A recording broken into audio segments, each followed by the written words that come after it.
अस्सलाम वालेकुम students, welcome back to my channel. कैसे हैं आप सब? उम्मीद करते हैं कि सब ठीक होंगे। तो आज का जो हमारा टॉपिक है वो है जी साइटोप्लाज्मिक ऑर्गेनेलिज, यानी कि ऐसी ऑर्गेनेलिज, ऐसे स्ट्रक्चर्स जो कि सेल के साइटोप्लाज्म में जो है प्रेजेंट होते हैं। अब कहते हैं जी the cell is composed of two basic parts. Cell के अंदर कहते हैं कि सेल जो है वो दो बेसिक पार्ट्स का बना होता है, जिसको हम साइटोप्लाज्म कहते हैं और न्यूक्लियस कहते हैं। स्टूडेंट देखें, जो सेल का एक स्ट्रक्चर है, मैं आपको ऐसे डायग्राम से समझा देती हूँ कि सेल ऐसे एक राउंडेड सा एक स्ट्रक्चर होता है, जिसके अंदर जो है ना ये इसके अंदर सारा लिक्विड पार्ट जो है वो प्रेजेंट होता है। ठीक है, अब इस लिक्विड पार्ट के सेंटर में जो है आप कह लें ऐसे डार्किश सा जो है एक एरिया होता है, जिसको हम क्या कहते हैं, न्यूक्लियस कहते हैं। ठीक है, अब ये जो लिक्विड है, ठीक है, जो इसके सराउंड में प्रेजेंट है, इसको हम साइटोप्लाज्म कहते हैं। और इसके अंदर छोटी छोटी ऐसे ऑर्गेनेलिज जो है ना, मतलब प्रेजेंट होती हैं। अगर आपने 9th-10th का अगर आपको याद है बायोलॉजी, तो आपने उसमें देखा होगा कि ऐसे जो है ये छोटी छोटी ऑर्गेनेलिज इस लिक्विड के अंदर, जिसको हम साइटोप्लाज्म कहते हैं, इसमें जो है वो सस्पेंडेड होती हैं और डिफरेंट इनके फंक्शन होते हैं। और दरमियान में जो न्यूक्लियस होता है वो सेल की सारी एक्टिविटीज़ को कंट्रोल कर रहा होता है। अब ये जो बाहर वाली मेम्ब्रेन है, ठीक है, जो कि आउटर साइड है सेल की, ठीक है, इसको हम प्लाज्मा मेम्ब्रेन कहते हैं। ठीक है, तो प्लाज्मा मेम्ब्रेन क्या कर रही होती है कि अंदर के इन्वायरमेंट को प्रोटेक्ट कर रही होती है बाहर के इन्वायरमेंट से। ठीक है, यानी एक्स्ट्रा सेलुलर इन्वायरमेंट से प्रोटेक्ट कर रही होती है।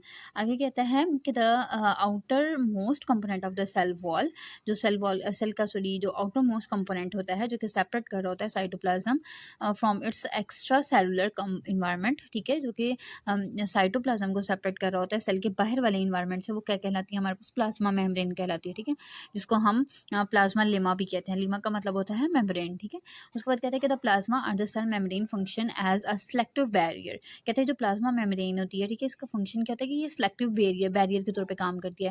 यानी कि एक ऐसा बैरियर रिकवर जो कि कुछ चीज़ों को जो है अलाउ करे अंदर आने के लिए, यानी जिनकी रिक्वायरमेंट है सेल के अंदर, ज़रूरत है, उनको अलाउ कर दे, जिनकी नहीं ज़रूरत उनको जो है वो रोक लेती है। That regulate the passage of certain material into and out of the cell, जो कि मतलब ये अलाउ करती है कि कुछ चीज़ें जो हैं वो सेल के अंदर जा सकती हैं, और जो चीज़ें सेल में मतलब कोई मेटाबॉलिक एक्टिविटी हुई है और वो उसके रिजल्ट में प्रोड्यूस हुई हैं, वो सेल को नहीं चाहिए। ठीक है, सेल मेम्ब्रेन उनको क्या करेगी? बाहर निकाल देगी out of the cell and facilitate the transport of the specific molecule. और कुछ मॉलिक्यूल की ये जो ट्रांसपोर्ट है उसको जो है वो फैसिलिटेट कर रही होती है। यानी एक मॉलिक्यूल एक सेल के अंदर बना है ना, प्रोटीन का मॉलिक्यूल बना है, और इसकी ज़रूरत जो है वो दूसरे किसी सेल को है, तो सेल मेम्ब्रेन क्या करेगी कि अपने जो सेल के अंदर जो प्रोटीन का मॉलिक्यूल बना है उसको बाहर निकाल देगी और फिर उसको ट्रांसपोर्ट कर देगी उस सेल तक जहाँ पे इसकी ज़रूरत है। तो इस तरीके से ये फैसिलिटेट भी कर रही होती है। उसके बाद कहते हैं कि cytoplasm is a part of the cell. अब जो साइटोप्लाज्म है ये सेल का पार्ट होता है, जो कि लोकेट कर रहा होता है आउटसाइड द न्यूक्लियस, न्यूक्लियस के बाहर होता है। जैसे ये हमारे पास क्या है जी? Cell membrane. ठीक है, दरमियान में जो है ये हमारे पास न्यूक्लियस होता है, और यहाँ पे सारे एरिया के अंदर जो है हमारे पास साइटोप्लाज्म होता है। तो कहते हैं कि जो हमारे पास साइटोप्लाज्म है वो पार्ट होता है जो कि न्यूक्लियस के बाहर प्रेजेंट होता है। यानी ये न्यूक्लियस है, इसके बाहर जो प्रेजेंट है वो हमारे पास क्या है जी? साइटोप्लाज्म होता है। ठीक है, इट कंटेन्स ऑर्गेनेलिज। ठीक है, अब कहते हैं कि जो साइटोप्लाज्म होता है, जैसे मैंने पहले बताया कि इसके अंदर बहुत सारी ऑर्गेनेलिज होती हैं, लाइक माइटोकॉन्ड्रिया होती है, एंडोप्लाज्मिक रेटिकुलम होता है, Golgi operators, lysosome and ribosomes. ये सारी ऑर्गेनेलिज होती हैं, डिफरेंट इनके फंक्शंस होते हैं। ठीक है, वन बाय वन करके हम इनको देखेंगे भी कि इनका क्या फंक्शन है। तो उसमें जो सबसे पहले है जी न्यूक्लियस आ जाता है, जो कि सेल के सेंटर में प्रेजेंट होता है, सेल की सारी एक्टिविटीज़ को कंट्रोल करता है। इसके अंदर हमारा जो है वो हेरिडिटी मटीरियल भी प्रेजेंट होता है। हेरिडिटी मटीरियल का मतलब क्या है कि डीएनए आरएनए इसके अंदर प्रेजेंट होता है। और डीएनए मतलब वो हमारी बॉडी का आप कह लेंगे एक ऐसा स्ट्रक्चर है जिसके अंदर जो है हमारी सारी इंफॉर्मेशन जो है वो सेव होती है। यानी कि हमारे बालों का कलर कैसा होगा, हमारी आदत कैसी होंगी, ठीक है, हमारी आइज़ का कलर कैसा होगा, स्किन का कलर कैसा होगा, ठीक है, हमारी हाइट क्या होगी, ये सारी चीज़ें जो हैं ये कहाँ पे प्रेजेंट होती हैं? डीएनए के अंदर, ये रिकॉर्ड की शक्ल में प्रेजेंट होती हैं। तो ये जो डीएनए ये कहाँ पे प्रेजेंट होता है? न्यूक्लियस के अंदर प्रेजेंट होता है। उसके बाद कहता है कि nucleus is a membrane bonded organelle, यानी कि एक ऐसी ऑर्गेनेली है जिसकी सराउंडिंग में एक मेम्ब्रेन प्रेजेंट होती है। यानी कि ये सेपरेट कर लेती है, मेम्ब्रेन जो है वो सेपरेट कर देती है न्यूक्लियस को बाकी चीज़ों से। Founded in the eukaryotic cell, eukaryotic cell के अंदर ये प्रेजेंट होती है। ठीक है, cell with a defined nucleus, तो यूकैरियोट्स के बारे में आपको पहले भी बता चुकी हूँ, तो उनके अंदर जो है ये ऑर्गेनेली प्रेजेंट होती है। इट कंटेन जेनेटिक मटेरियल, इसके अंदर जेनेटिक मटेरियल भी होता है। यानी कि जेनेटिक मटेरियल का मतलब क्या? ऐसा मटेरियल जो नस्ल दर नस्ल ट्रांसफर हो रहा होता है, इंक्लूडिंग डीएनए, जिसमें डीएनए आ जाता है, and is often referred to as control centre of the cell. तो हम जो न्यूक्लियस को है वो control centre of the cell भी कहते हैं कि सेल के सारे कामों को ये कंट्रोल कर रहा होता है। इसके बाद कहते हैं कि the nucleus regulate cellular activities, cell की एक्टिविटीज़ को भी ये रेगुलेट करता है, कंट्रोल करता है कि सेल में क्या क्या काम होना चाहिए, क्या नहीं होना चाहिए। And house is the nucleolus involve in the ribosome production. अब कहता है कि ये जो न्यूक्लियस है एक तो सेल की एक्टिविटीज़ को कंट्रोल कर रहा है, दूसरा ये घर है किसका, न्यूक्लियोलस का। अब न्यूक्लियोलस क्या है कि जो हमारे पास न्यूक्लियस है उसका जो सेंटर होता है उसको हम क्या कहते हैं, न्यूक्लियोलस कहते हैं। अब जैसे सेल का सेंटर क्या है, न्यूक्लियस है, न्यूक्लियस का जो सेंटर होगा वो क्या कहलाएगा, न्यूक्लियोलस कहलाएगा। अब ये जो न्यूक्लियोलस है इसके अंदर राइबोसोम्स की प्रोडक्शन हो रही थी।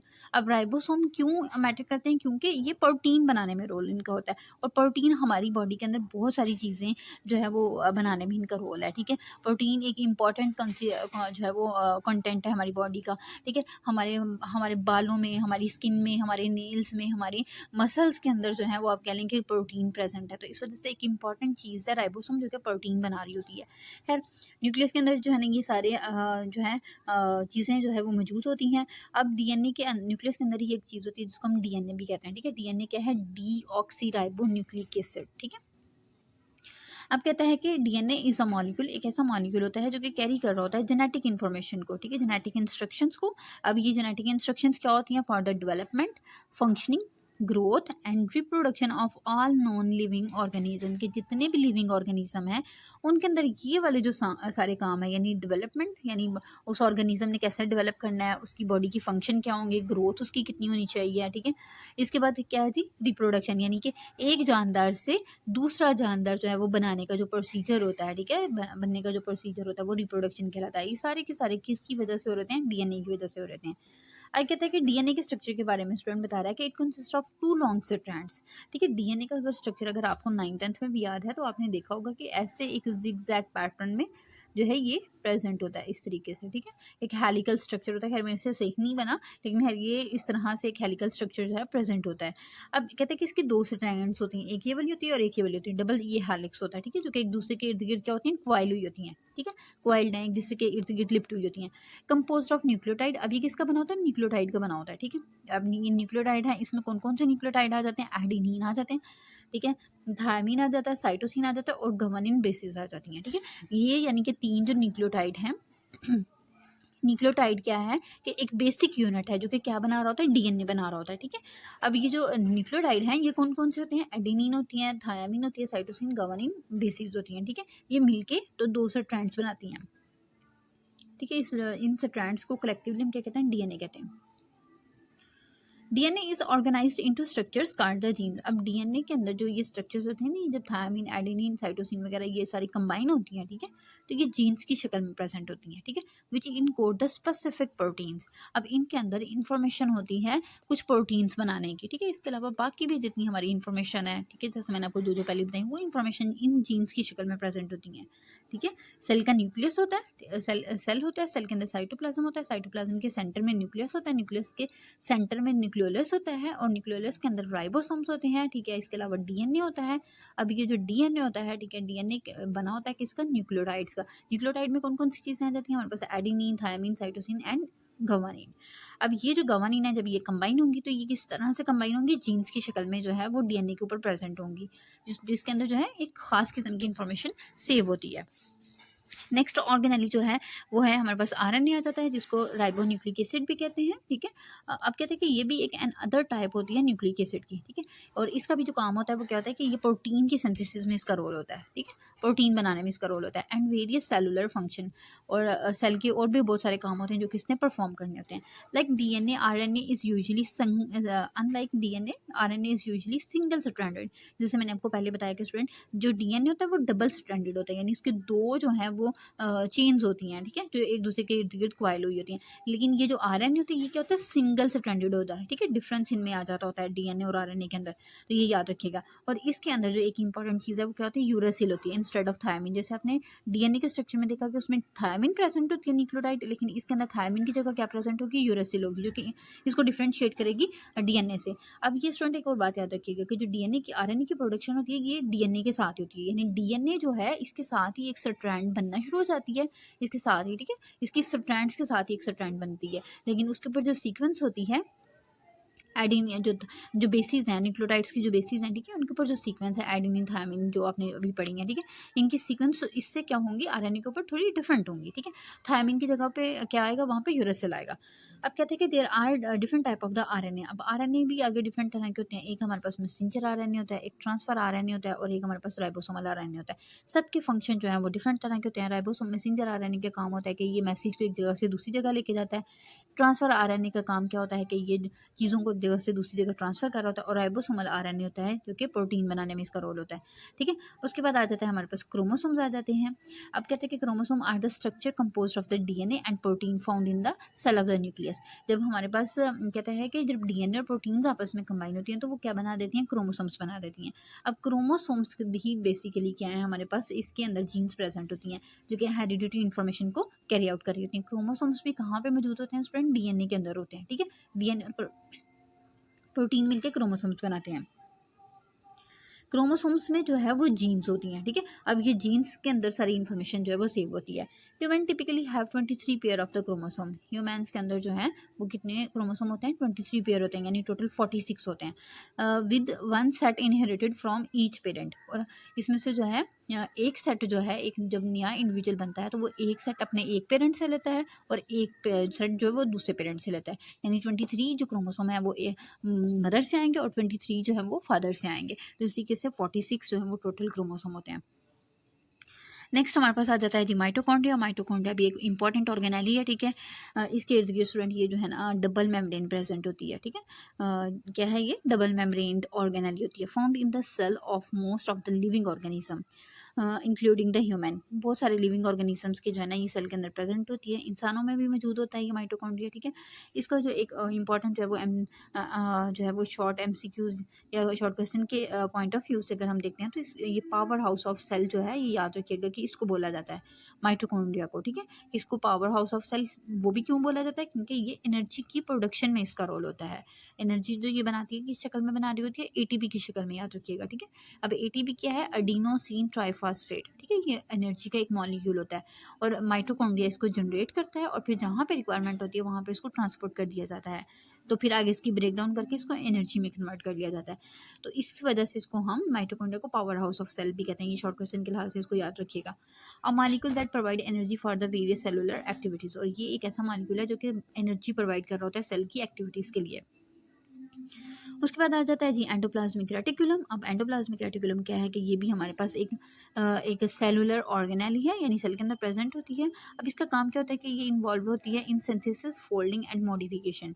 अब इसका जो रोल है स्टूडेंट क्या है कि ये कुछ चीज़ों की सिंथेसिस करती है, फोल्डिंग करती है एंड मॉडिफिकेशन, यानी कि उनको एक शक्ल से दूसरी शक्ल में कन्वर्ट करती है। यानी एक चीज़ बनाई फिर उसको जो है ना उसने मतलब उसको थोड़ा मॉडिफाई किया, इन्हांस किया, उसकी प्रॉपर्टीज़ को बढ़ाया है, ठीक है।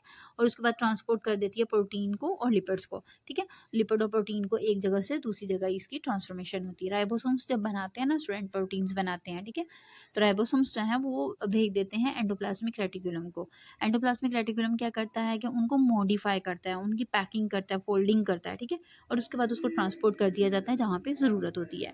It consist of a network of the membrane within the cell. कहते हैं कि ये जो है सेल के अंदर नेटवर्क की शक्ल में जो है मेम्ब्रेन्स का एक नेटवर्क होता है, ठीक है। सेल के अंदर जो है ये नेटवर्क मेम्ब्रेन्स की नेटवर्क की शक्ल में प्रेजेंट होती है। यानी ये आप देखें तो इस तरह से इसका जो है ना स्ट्रक्चर होगा कुछ इस तरह से, ठीक है। इस तरह से ये मतलब प्रेजेंट होती है। तो इसकी कुछ पार्ट्स के ऊपर ऐसे छोटे छोटे से ना वज़ाइकल प्रेजेंट होते हैं ऐसे, ठीक है। अब जहाँ पे ये वज़ाइकल प्रेजेंट होते हैं इनको हम कहते हैं जी रफ एंडोप्लाज्मिक रेटिकुलम। और जहाँ पे ये देखें यहाँ पे ये नहीं प्रेजेंट तो इसको हम कहते हैं स्मूथ एंडोप्लाज्मिक रेटिकुलम। अब ये राइबोसोम्स बेसिकली प्रोटीन बनाते हैं जो कि आगे ट्रांसफ़र कर देते हैं इसको, और फिर ये आगे उनको मॉडिफाई करती है, पैकिंग करती है, और जहाँ पे ट्रांसपोर्ट करना होता है वहाँ पे ट्रांसपोर्ट कर देती है। इस तरह से मेम्ब्रेन का एक जो है ना ये नेटवर्क होता है। उसके बाद कहता है and comes into two forms. दो तरह से ये होती है, एक रफ एंडोप्लाज्मिक रेटिकुलम। रफ का मतलब इसी वजह से क्योंकि इसकी सर्फेस के ऊपर जो है राइबोसोम प्रेजेंट होंगे with ribosomes on it's surface, and the smooth endoplasmic reticulum. और स्मूथ एंडोप्लाज्मिक रेटिकुलम होते हैं जो कि इसके अंदर राइबोसोम्स जो हैं वो एब्सेंट होंगे। दोनों में डिफरेंस याद रखिएगा कि स्मूथ में क्या डिफरेंस है और रफ में क्या। रफ में राइबोसोम प्रेजेंट है और स्मूथ में जो है ये एब्सेंट होंगे। नेक्स्ट हमारे पास आ जाता है जी गोल्गी अपरेटस।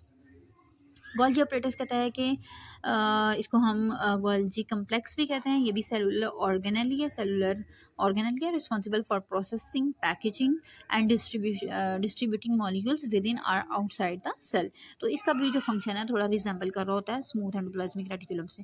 तो ये भी क्या करती है, कुछ चीज़ों को मॉडिफाई करेगी, उनको डिस्ट्रीब्यूट करेगी, उनकी पैकिंग करेगी, ठीक है, और पैक करके सेल के अंदर या बाहर जहाँ पे भी ज़रूरत है वहाँ पे पहुँचा दिया जाता है। अब कहते हैं कि it consist of flattened membrane bonded sac called cisternae. अब इसके अंदर जो है फ्लैट सी छोटी छोटी सैक्स होती हैं, ठीक है, थैलियाँ होती हैं, जिनको हम क्या कहते हैं, सिस्टर्नी कहते हैं। उसके बाद कहते हैं कि की function of Golgi apparatus include modifying and sorting protein. अब इसका भी जो की फंक्शन है, इंपॉर्टेंट फंक्शन है, वो क्या होता है कि ये मॉडिफाई करती है और सॉर्टिंग प्रोटीन्स, प्रोटीन को जो है मॉडिफाई करके डिफ्रेंशिएट करके जो है जो है लिपिड की सिंथेसिस कर देती है, कहाँ पे, एंडोप्लाज्मिक रेटिकुलम के अंदर, ठीक है।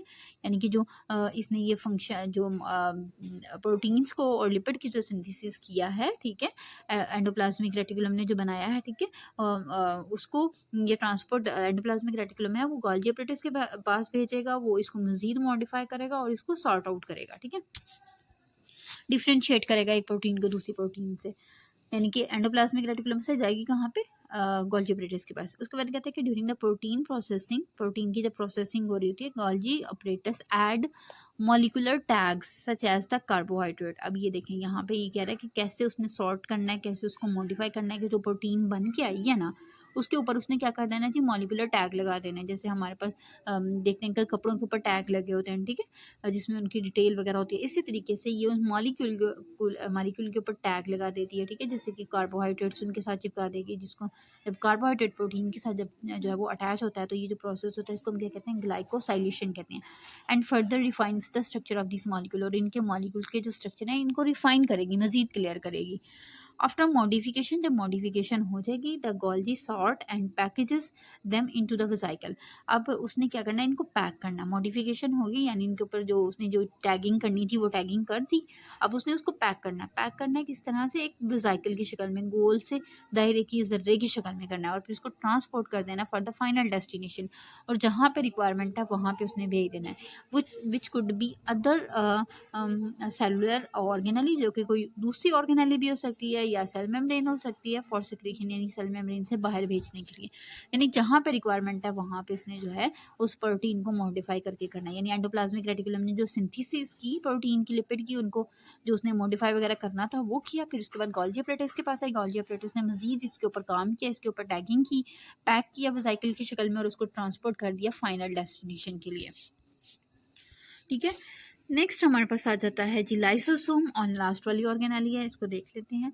अब लाइसोसोम भी जो है ये हमारे पास मेम्ब्रेन बॉन्डेड ऑर्गेनेली है। अक्सर स्टूडेंट एक बात याद रखिएगा कि ना पेपर में ये चीज़ पूछी जाती है कि कौन MCQs की शक्ल में, कि कौन सी जो है इसमें से मेम्ब्रेन बॉन्डेड ऑर्गेनेली और कौन सी ऐसी है जो कि नॉन बॉन्डेड है, ठीक है। यानी कि मेम्ब्रेन बॉन्डेड का मतलब क्या है कि जिसके सराउंडिंग में मेम्ब्रेन प्रेजेंट है, और नॉन बाउंडेड का मतलब क्या है कि जिसके सराउंडिंग में मेम्ब्रेन नहीं प्रेजेंट। तो ये आपने अच्छे से याद रखना है। तो लाइसोसोम भी हमारे पास मेम्ब्रेन बॉन्डेड ऑर्गेनेली होती है सेल के अंदर, जो कि जिसमें जो है वो इंजाइम्स प्रेजेंट होते हैं। यानी ये जो लाइसोसोम है ये क्या है, बेसिकली इंजाइम्स हैं इसके अंदर, जो कि रिस्पॉन्सिबल होते हैं किस चीज़ के लिए, breaking down and digesting cellular waste, ठीक है, damaged organelles and the foreign substances. अब देखिए इतने केमिकल रिएक्शन होते हैं बॉडी के अंदर, सेल के अंदर, तो उसके रिजल्ट में कुछ वेस्ट प्रोडक्ट भी बनता है। अब वो जो वेस्ट प्रोडक्ट है उसको ठिकाने लगाना है, ठीक है। अब वो जो ठिकाने लगाने का काम है वो किसका है, लाइसोसोम का काम है। लाइसोसोम के अंदर इंजाइम्स होते हैं जो कि इन सारी चीज़ों को, इन वेस्ट को क्या करेंगे, डैमेज करेंगे, ठीक है, मजीद इनकी ब्रेक डाउन करेंगे। उसके बाद कहते हैं कि these enzymes आर एसिडिक होते हैं, यानी इनकी जो जो वर्किंग एबिलिटी है, जो pH है वो क्या है जी, एसिडिक नेचर के होते हैं, और work optimally in acidic environment with in the lysosome. यानी लाइसोसोम के अंदर एसिडिक इन्वायरमेंट होता है जिसके ऊपर ये अपना काम जो है वो प्रॉपरली कर सकते हैं।